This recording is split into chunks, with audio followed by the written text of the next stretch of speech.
You know, the truth is I'm a girl that came from absolutely nothing. You know, I did not have a family that, you know, had a bankroll for me that I could go out and I could spend their money. I grew up in a small roach-infested apartment with me and my two sisters. That's the truth of my situation and where I came from. You'll never find that on the internet because it's not interesting. They try to whitewash me. They say, oh, she's from Connecticut, so she must be wealthy. They don't know that there's poor places everywhere in the entire nation, right? I tell people, and just some fun facts about me. I was born in 1989. I was third in line in my family. I'm the third born. And I was born with a blocked tear duct. That's a true fact about me. And I could not cry for the first few weeks of my life. I couldn't produce tears. And I always tell people now that that was the earliest indication that I was not going to be a liberal. It's true.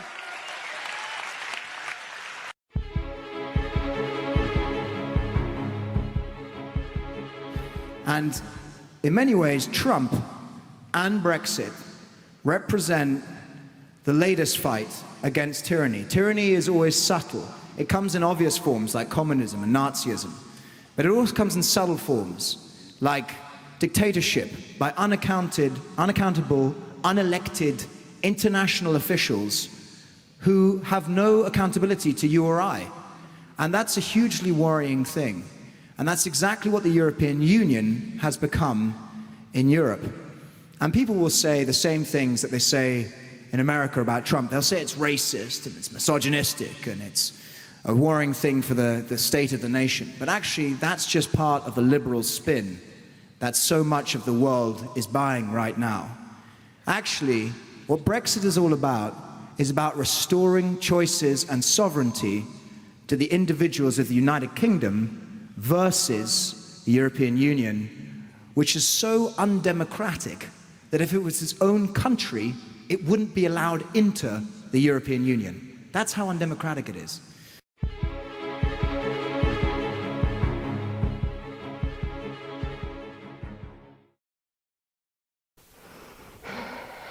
Mom, Dad, I'm a lesbian. I like girls.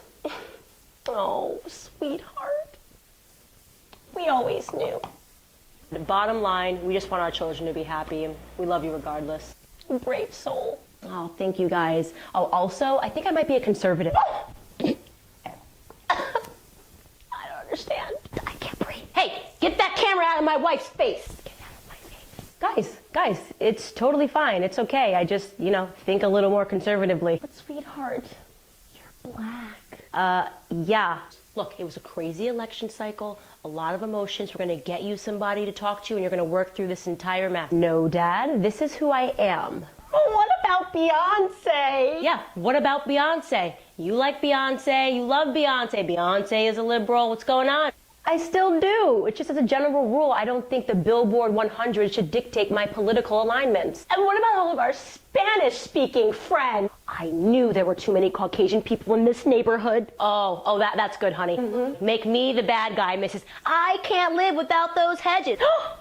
Well, we're gonna need those hedges when the neighbors find out that our daughter is in the KKK. What? Guys, this is getting completely out of hand. Mom, I'm still black, and I still like Hispanic people. I simply think that we should maybe put the economical future of this country ahead of the social issues. That is all. Sweetie, can you please just be gay?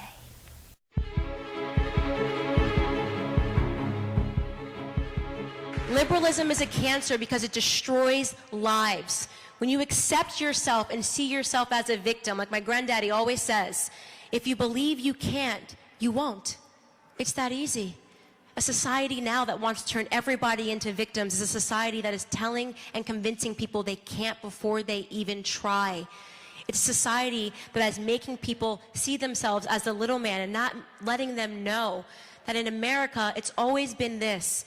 If you work hard, if you stay out of trouble, if you stop making excuses, this country will reward you.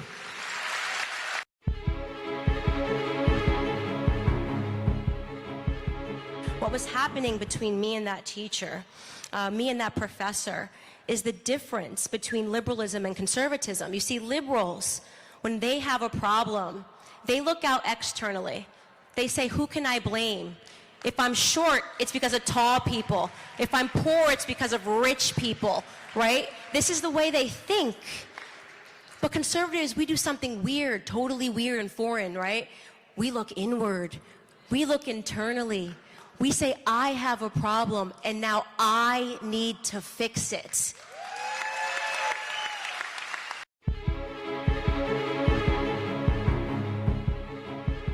Claim to care about your community, you cannot care about your community when it is convenient for you because the narrative fits, and you've now found a reason for you to be outraged and for you to be enraged because the facts are not on your side. If you are really committed to Black growth and Black community, we can isolate things and we can say, you know, both of these things are horrific.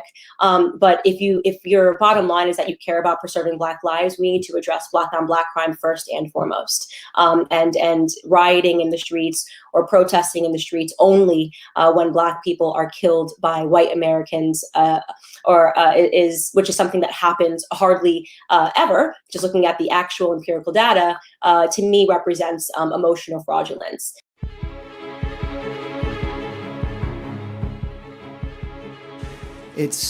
Marriage is a partnership, and I mean, we've just started on this journey together, and it's an incredible relationship. And the strongest example of marriage that the world has ever seen, and that the whole universe has ever seen, is Christ loving the church. And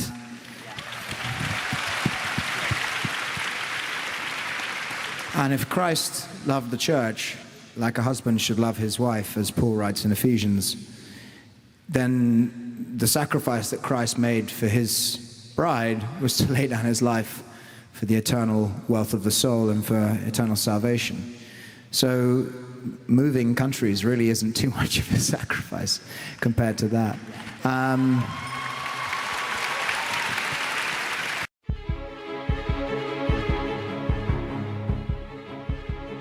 It happens more often to white people and to Hispanic people by rape, but we don't know any of their names. And I think that that's incredible. Think about the fact that you can name so many Black Americans who were killed at the hands of police officers off the top of your head, right? Trayvon Martin, Ahmaud Arbery, I guess you could count just because of he was a former police officer if you wanted to. And you can go on and on and on. Philando Castile. You can't do the same thing if somebody asks you to name white men that were killed by police officers or Hispanic men that were killed by police officers, because the media doesn't care about those stories, because they don't feed into the leftist media beast. And it's sad that people can't pick up on that people don't see that Black America hasn't figured out that what they're really doing is setting us up for failure, right?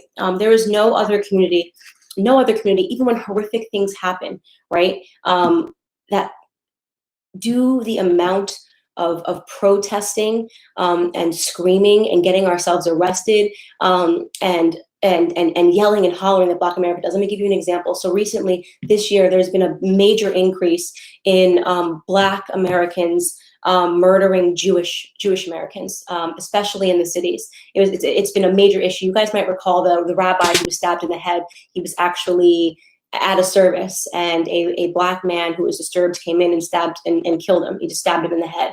You maybe recall rabbis getting together and holding a vigil for this death.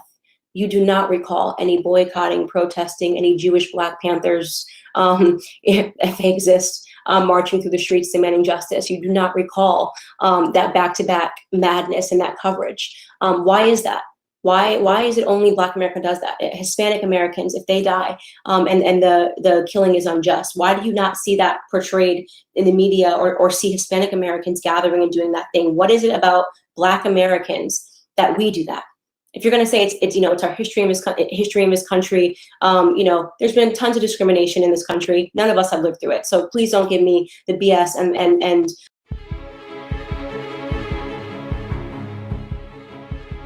Jesse Jackson led a group of protesters in Stanford, and they said, hey ho, Western Civ has got to go.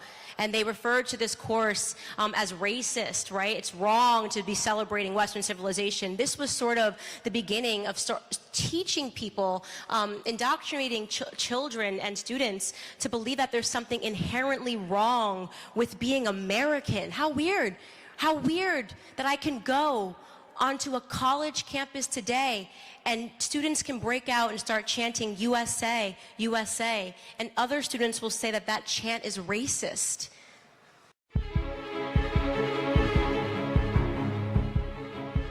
Who made you think that not speaking proper English was how we communicate with one another? Even that, all of that started in the late 1960s, again, with the Black Militancy Act, with people changing their names back to their African names, developing their own slang and their own talk.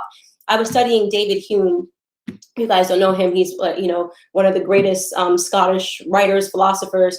And David Hume, Scottish people were severely behind the English people, just in terms of everything. And David Hume inspired and uplifted and challenged the Scottish people by saying, if we want to get ahead, we have to learn English. So he turned around to the Scottish tribes and said, we need to learn English. We need to master the English language. And they did that. And in a matter of years, matter of decades, the Scottish people passed the English people in engineering and in the sciences, and it's because they challenged themselves to be better, not to be worse. They didn't pretend that somehow having a broken language, having broken down families was a symbol of who we are. And that is so unique to Black America. I won't subscribe to it. If that people say that's how you have to be Black, that's how you have to be Black. Listen to your psychological conditioning. If to be Black, you can't speak in proper English or you're acting white, right?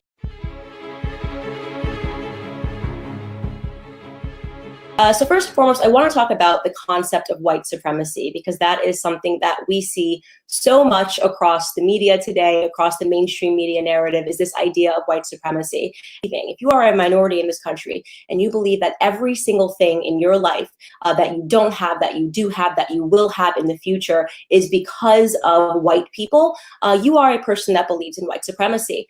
You have to believe in Black inferiority. You have to believe in minority inferiority to ascribe every single thing that goes on to your life to just white people. If it wasn't for the white man, I wouldn't have this. If it wasn't for white people, this wouldn't be going on. All of that is a concept of white supremacy.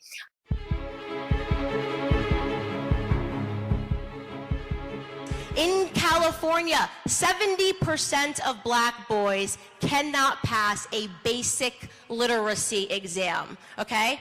You're talking to me about white supremacy? My fear is liberal supremacy, because anywhere, show me any place where liberal policies reign supreme, and I will show you a place where the inner cities and the communities are broken, where the families are broken, and where people are feeling hopeless.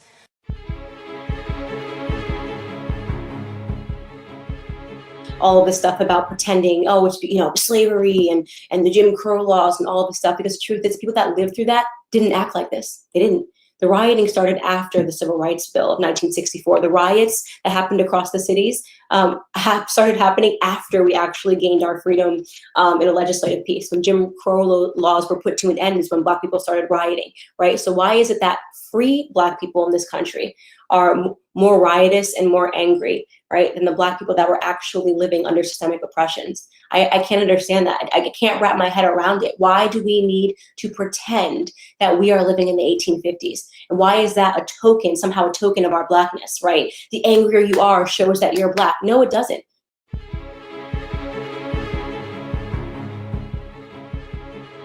Is it plausible that racism is now being used as a theme to turn Black people into single-issue voters? Is it plausible that sexism is now being used as a theme to turn women into single-issue voters? And of course, the answer was yes. So I had the idea, I said, now that I know this information, I began reading and just reading and listening to voices that I had never listened to before.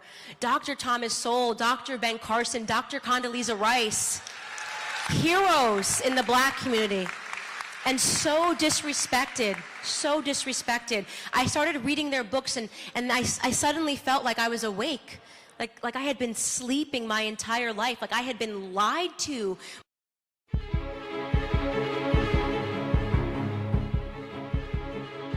How can we get the single parent household number down? 77% is horrible. That's a great question, Darren.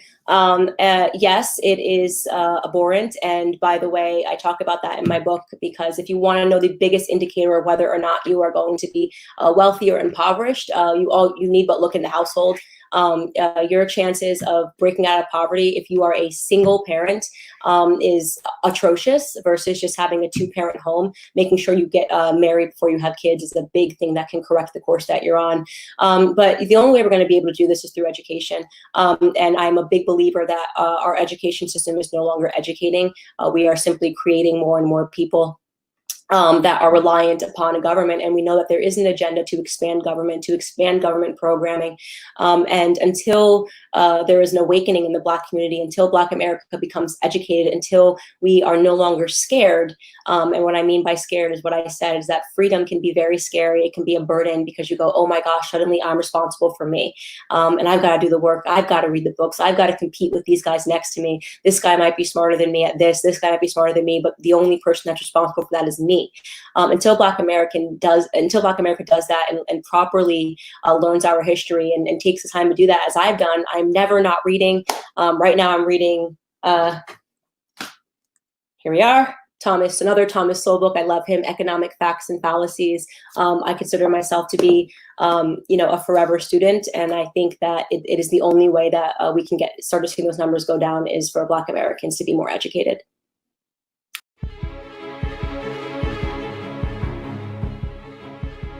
The Charlottesville debacle happened, and that was unbelievable because I came home and my cousin was watching CNN, and I was just picking it up in the background, and CNN, if you were watching it, they were trying to convince me as a Black American that the KKK was now alive and well because Donald J. Trump got elected, right? Like, we told you this would happen, and now it's here. They're back, right? People are riding in horses, and this is it.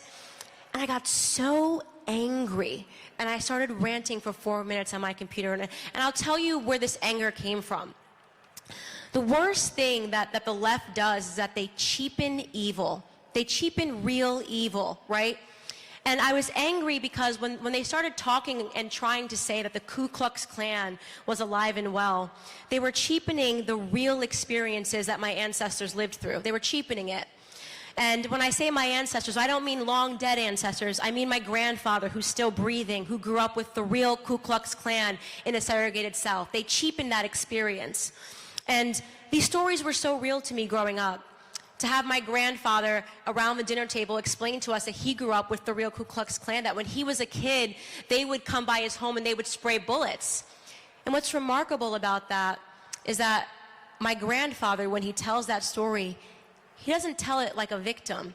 He tells it with a sense of power. He says, and my daddy would grab the shotgun and shoot back at them boys.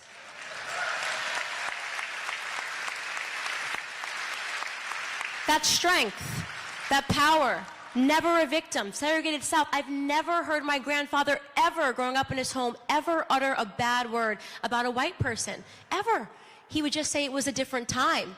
And he worked his entire life. His first job in a segregated South when he was 5 years old, laying out tobacco to dry, picking cotton on a sharecropping farm. This was what my grandfather had to do, right? This was his day in and day out. And now I look around and I see all these little victims who wouldn't know a hard day of work if it jumped up and punched them in the face.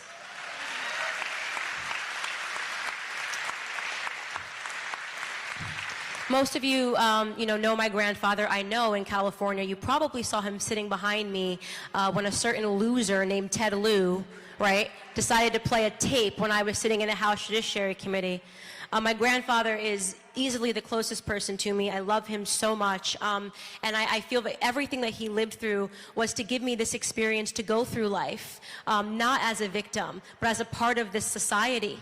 And to know that, after raising his kids in the North, my grandfather returned back to the South with my grandmother to retire, and he purchased the sharecropping farm that he grew up on.